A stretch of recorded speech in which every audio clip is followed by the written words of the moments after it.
A rapper and Las Vegas resident is putting women's sports in the spotlight. And I said, you know what? I want you girls to be celebrated the way that you need to, so that's why I brought them here to Las Vegas. I don't think you could have ever imagined this, honestly, because we never saw anything like this. What Flavor Flav's She Weekend set out to accomplish, plus training the next generation of hockey superstars. I'm Maria Sobal. Tell you all about the Girls Learn to Play program that's coming up on Nevada Week.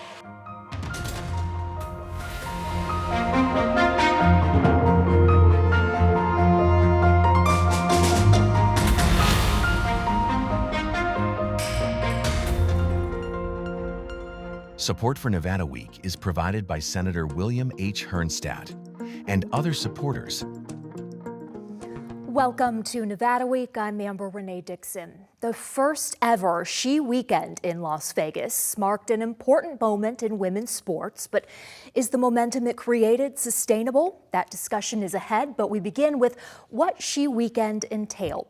Las Vegas resident, rapper, and women's sports advocate Flavor Flav partnered with MGM Resorts to host a 4-day celebration of female athletes who represent the United States at the highest level. Among those athletes were members of the Olympic gold medal winning U.S. women's hockey team. Flavor Flav said he got the idea for She Weekend after learning about President Donald Trump's phone call to the Olympic gold medal winning U.S. men's hockey team. I could send a military plane or something, but if you would like to, it's the coolest night, it's the biggest. We're in. Yeah. In this video, President Trump can be heard inviting the U.S. men's hockey team to the State of the Union in honor of their gold medal win at the Winter Olympics. Later in the same call, he said this about the U.S. women's hockey team, which also won gold. And we have to, I must tell you, we're going to have to bring the women's team. You do know that. I do believe I probably would be impeached, okay? The U.S. women's hockey team declined the invitation, citing scheduling conflicts. Meanwhile, rapper and women's sports advocate Flavor Flav took action. Me seeing the girls being cheated, you know what I'm saying, out of a celebration that they deserve to have. That's what really started me with this weekend. Flavor Flav's She Weekend launched in Las Vegas in mid-July and got underway with a grand arrival at Park MGM. I've never experienced the celebration of U.S. Female athletes of this magnitude before, so it's amazing to be a part of it, and we're just so excited to be here. Oh my gosh, we were so excited. Honestly, it's still kind of surreal to think about, and now just kind of seeing the reactions we're getting here, and it's all for the women, so it's super exciting. Honestly, to tell you the truth, this feels unreal. And the reason why is because, I'm getting a little sentimental right now because I'm happy. You know, and if I do cry some tears, this is tears of joy. And outside Park MGM, several people echoed that same emotion and excitement as they waited to watch a parade for She Weekend. I had a daughter that played sports, many sports, and I was very supportive, and I would be today if she was doing it. Being a female athlete, you know, growing up, this is what I always want to do, is to be in the Olympics, play basketball. I almost wish I was a kid again so I could accomplish some of this, you know, and redo. Oh, it's so powerful for everybody. I mean, like, everybody. I mean, all of us that, like, didn't have that opportunity to really strive for a professional career in sports that wanted to. And then, like, the little girls that just, you know, they don't have to not know what that's like, you know? They don't have to, it's never going to cross their mind that they don't have that opportunity, you know? In Las Vegas, the defending WNBA champion Aces have helped inspire girls to excel in sports, and joining their efforts this year will be the Las Vegas expansion team of the Professional Women's Hockey League. I'll actually be on the PWHL Las Vegas team, so it's super exciting, and, you know, hockey has grown immensely here, especially girls hockey. I think I saw a stat, it was like 600%, and so now that we'll have a pro team here for them to actually see in person, that number's only going to continue to grow. My daughter is super excited about the women's hockey league. She was like, okay, we gotta look for this hockey player, and they're like super excited. I just think it's cool to show that, you know, there's place for women out here as well. and not just guys. Kara Milne says her daughter participates in Girls on the Run, a running group which marched in the She Weekend parade. She learned that, being active is a good thing, and then her having a voice as a girl or as a female, it's good to be able to stand up for yourself and, empowerment, basically.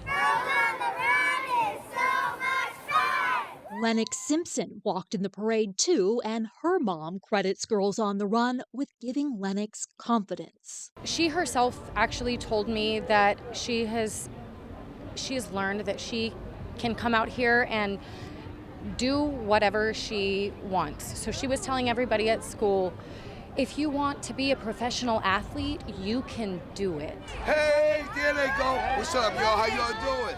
That self-belief is part of what Flavor Flav says She Weekend wants to achieve. I want these little girls to know, hey, listen, if they can do it, then if these big athletes can do it, then they have a chance to do it too. Organizers of this parade and the entire She Weekend say yes, this is a celebration of women athletes who represent the U.S. at the highest level, but they also stress that they consider it a movement for lasting social change in women's sports. I think the future of women's sports is going to grow crazy right now. You know what I'm saying?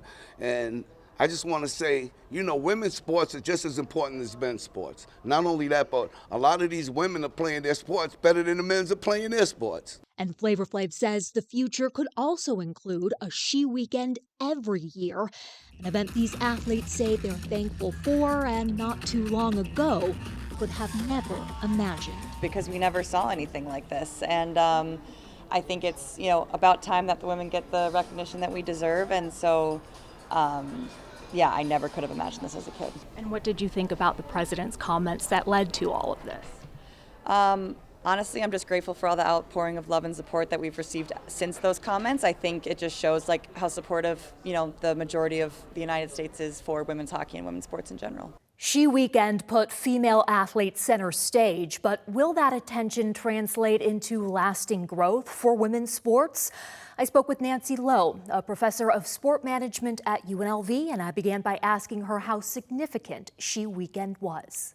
The fact that the community came together to host this event because Flavor Flav put a tweet out and said, hey, I'll throw a party for y'all. Just doesn't get any better than that, because that's the kind of thing that Vegas does. We have heard before that women's sports are having a moment. Mm-hmm. What is this moment like? Is it temporary or perhaps sustainable? I love that question because I've studied women's sports for several decades now. And we did have many a moment. We had an undulation of periods of time where it was the big thing everyone was talking about, and then it just kind of faltered and went away. It went out of the consciousness, out of the conversation around sport. So if you think about the 1996 Olympic Games in Atlanta, those were considered the women's games for good reason. We won gold medals in so many different sports on the women's side, but people forget about that, right? 1999, the World Cup. Just this week, I was asked about the last time the U.S. held the World Cup, and reference was made to 1994. Well, the reality is that was the Men's World Cup. The U.S. has held the Women's World Cup, right? And we tend to forget these things. So the interesting thing is this is not a time that's going to go away. We now have, and by we I mean women's sport, because I identify very strongly as an advocate, as a fan, and as a scholar. I was an athlete, I was a coach, right? So it's part of my DNA. But I believe that there is very strong evidence that we now are in a sustainable position because the economic value proposition has been proven. So that's the difference. For decades, the issue was that women's sport was treated like a cause, and causes are things we donate to. We give a couple dollars here, a few dollars there, and the pockets aren't deep, basically, for causes. Now we're talking about women's sport as an economic proposition, as a great way for sponsors to invest and get a great return on investment, as a great way for cities to invest, to bring teams to their city, grow the participation of the sport through the role models that they can see as both female and male.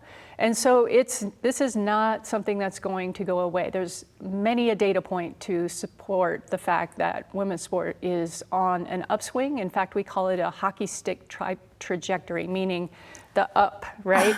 That's what we see with women's sport. Not saying men's sport isn't growing, because it is, but the reality is the trajectory of women's sport is unlike anything we've seen. What are those data points that come top of mind for you? Yeah, the easy one is thinking about our friend Mark Davis here in Las Vegas, who owns the Raiders and purchased the Las Vegas Aces for $2 million. You cannot buy a WNBA team for $2 million anymore. In fact, his investment quickly had a 750% rate of return within years. So the valuation of that team is well over $150 million at this point, right?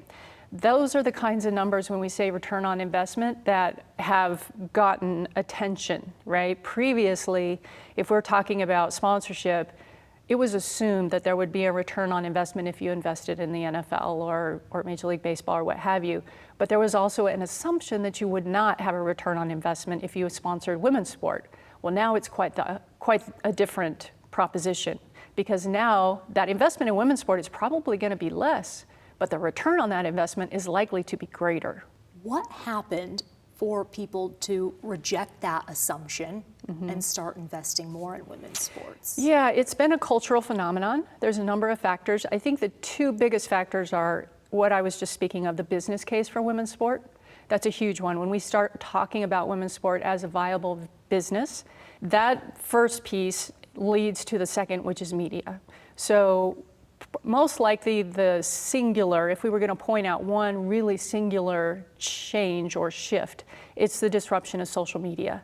Because women athletes now can create their own image, their own brand.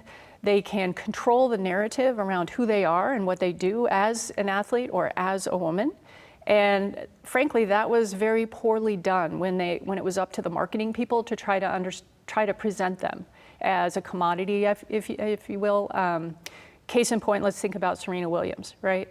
Serena Williams, hands down, I don't believe there will ever be another athlete that can achieve all that Serena achieved in her career. It's just unbelievable. Even in the later years of her career, she was getting between $25 and $50 million in endorsement money, which sounds like a lot of money. But her contemporary, Roger Federer, was getting 50 to 100, so twice as much as she was getting, right? And it wasn't just Roger. There were several male athletes. If you went to the rankings, which we have, of who are the most valued athletes, and that's valued based on the endorsement money that they earn, Serena was likely the only woman to show up on those lists, right? Meanwhile, we have 10 guys from all different sports that are receiving millions and millions and millions in endorsement money. The irony of that is Serena had such an incredible value proposition, but the marketing folks, especially the sport marketing people, had no idea how to market a woman well, other than to sexualize her, which Serena was not going to do. And they didn't know how to market a black woman. In fact, they probably said there isn't a good market out there for that. So one of the cultural shifts that we've seen is the fact that there's now an understanding of what the value proposition a female athlete offers. And interestingly, this has created the conversation around women as consumers in a way that it never used to. So case in point, if you look at the WNBA and you look at who the sponsors are, historically, you would have seen a smattering of sponsors, but not in the spaces that we see today. So now you've got State Farm, you've got Allstate, you've got the insurance companies. Now you've got CarMax, you've got the auto companies, Ford, all of them want in on it. Now you've got Google, right? Now you have these categories of sponsors that are appealing to a much wider market, if you will, as opposed to the sense that, oh, well, back in the day, and this is way back, it was Virginia Slims that saved women's tennis. That's a cigarette brand that your generation doesn't even remember. I do, because yeah. my mother smoked them. But it was the cigarette brand for women, therefore they invested in women's tennis, thankfully. That's the Billie Jean King story. Without Virginia Slims, the WTA would never have existed. Tampax, right? That brand, thank goodness for Tampax, because they were one of the top brands that supported women's sport. But that's what we call endemic, which means it's for women, right? And that's so short-sighted because that means folks didn't understand that the fan base for women's sport is not just women. I mean, yes, there are women who are fans without question, but 50% of the fan base of women's sport are men. And that's, you know, it's ironic because the marketing people think they need to appeal to men more broadly. And data tells us that women make 80% of all consumer decisions because they're deciding for themselves, they're deciding for their husband, they're deciding for their children, right? So who's deciding ultimately about the car? Like it or not, if she doesn't put her, you know, her approval on it, her stamp of approval, it's not happening. You know, one of the big growth areas in women's sport also has been merchandise. So what merchandise do we need? Well, historically, and even now, we see too much of the one size fits all, which means it fits men, it doesn't fit women. And now there's been a very bright light shown on the fact that kids want to wear stuff, right? Little boys are wearing Asia Wilson jerseys because we make those available and they idolize her as a basketball player. So that's another cultural shift where back in the day, if you wanted a basketball jersey, you had to get a Kobe, you had to get, you know, LeBron. But now, even as a little girl or a little boy, you can wear jerseys, you can wear hats, you can represent, right, your team. The marketing folks that you keep mentioning and the media, are they correctly doing their job with someone like Asia Wilson now? That's a good question, because I think she's very special. I think she's not just as an athlete, she's very special. She's the best in the game, but she also has a personality that makes her unique. She's gonna do more than basketball. And so I think she's being very selective because she can. That's not a privilege that a lot of women have had, right? And still a lot of women don't have the privilege of being selective. So let's talk about college sport, because that's how we got here, right?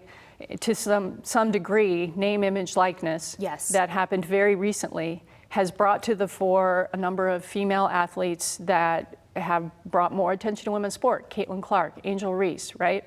The difference is that these athletes, the NIL era, they grew up with social media. They know how to use it. And they can make decisions about whether they want to be the pretty, feminized version of themselves when they're not playing basketball or not. If you think about one of the things that's phenomenal with the W, it's the walk-ups, right? They're coming into the arena, we're looking at what they're wearing, people love to see their fashion, yes, right? And they're leading in this cultural space that, you know, it's happening in the NHL as well. Those guys are VGK guys, like we like to see what they're wearing, we like to see them looking their best, right? But that's where sport has this profound opportunity to open people up to more than just the sport itself, right? These athletes become celebrities. If I'm remembering correctly, though, Asia Wilson was not part of that name, image, and likeness era. Mm-hmm. She went into the WNBA before that started, but do you think that's had a big impact on her? You know, it's a good question. It hasn't hurt anybody. I think it might have created some animosity in some ways, right, for the women who came up without those opportunities. I know the NCAA is trying to make that right for a number of those athletes. In other words, reparations, if you will, for no name, image, likeness when they were clearly the driving factor behind television coverage for, you know, college sport. At the same time, I do believe that the W in particular sees it as a sisterhood in the sense that what's good for one is good for others, right? It's sort of like Las Vegas. I've said ever since VGK and the Aces have really gotten going, it's like one of the beautiful things about this city, one of the beautiful things about their example of sport is the rising tide lifts all boats sort of thing, right? So greater visibility for VGK means greater visibility for the Aces, means greater visibility for the Raiders, and on and so forth. We could compete with each other, but at the end of the day, if we all lift the tide, we're all going to benefit, right? And I believe that's a good metaphor for NIL as well. You know, would you, as someone who didn't have the benefit, feel a little bit of animosity about that? Perhaps, yeah. I mean, we're all human, right? But at the same time, it most likely has opened opportunities up that maybe wouldn't have opened up before, because now there's so many more brands that are saying, hey, there's a sponsorship opportunity here, and I see these phenomenal athletes that have this social media presence, and I see them playing, and I see their fans, and I want my brand to be associated with that. There are some people who look at Las Vegas and think because of the multiple championships that both the Aces and the Golden Knights together have had, because of that early success, that's what drove the fandom. And had they not been as successful so soon, maybe they wouldn't be so popular.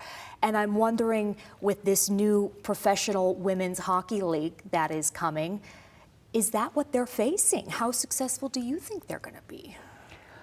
It's a fun question, right? And it's a fun question because I teach sport marketing.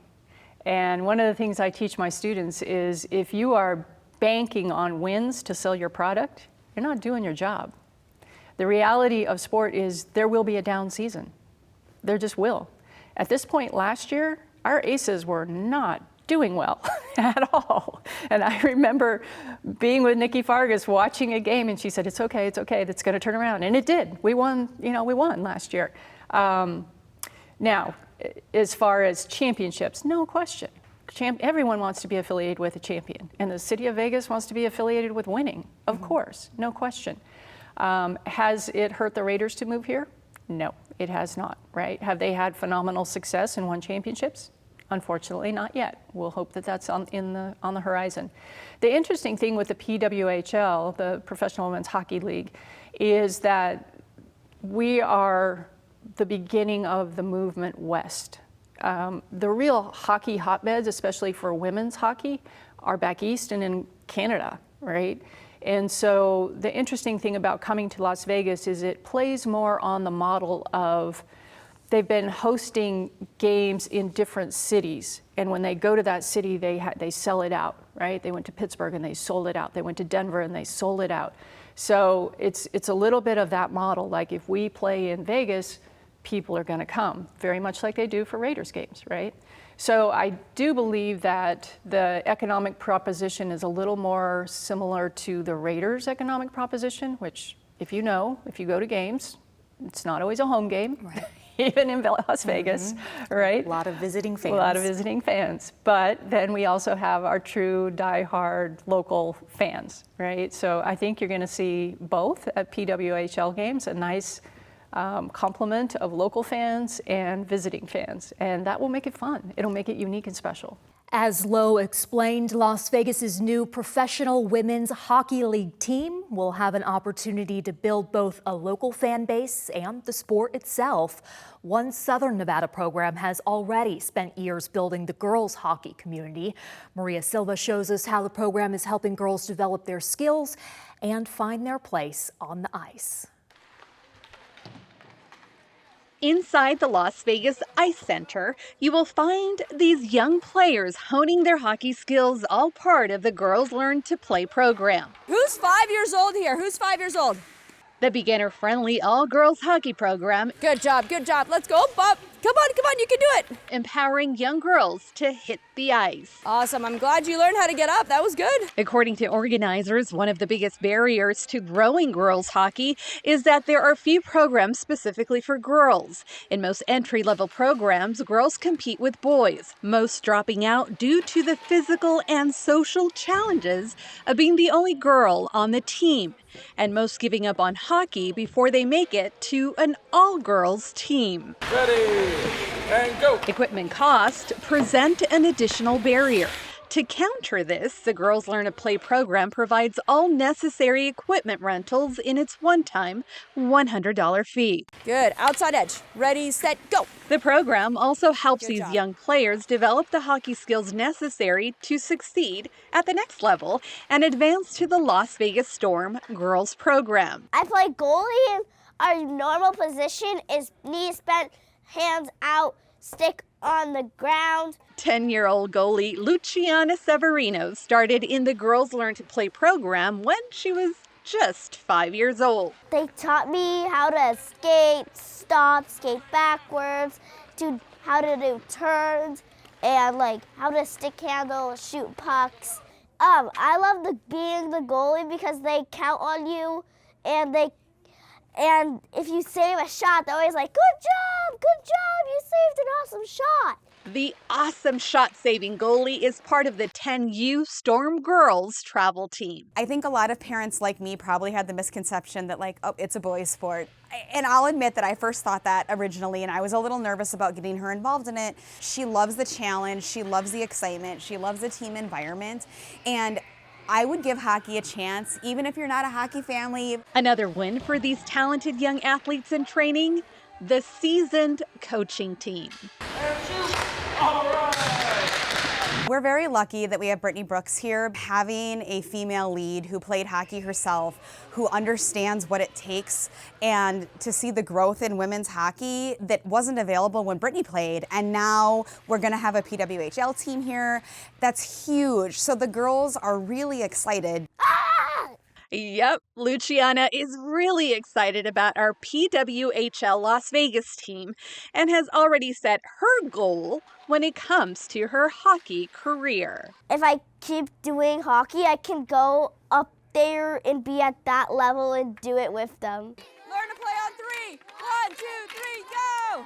What a wonderful program. Now, the next session of Girls Learn to Play kicks off August 15th, so there is still time to sign up. And Amber, I can tell you that watching these young athletes out on the ice, I think I got the hockey bug. And lucky for me, there are also adult Learn to Play classes. So sign me up. Wish me luck. Back to you in the studio. Thank you to Maria Silva for that reporting, and thank you for watching this show filled with girl power.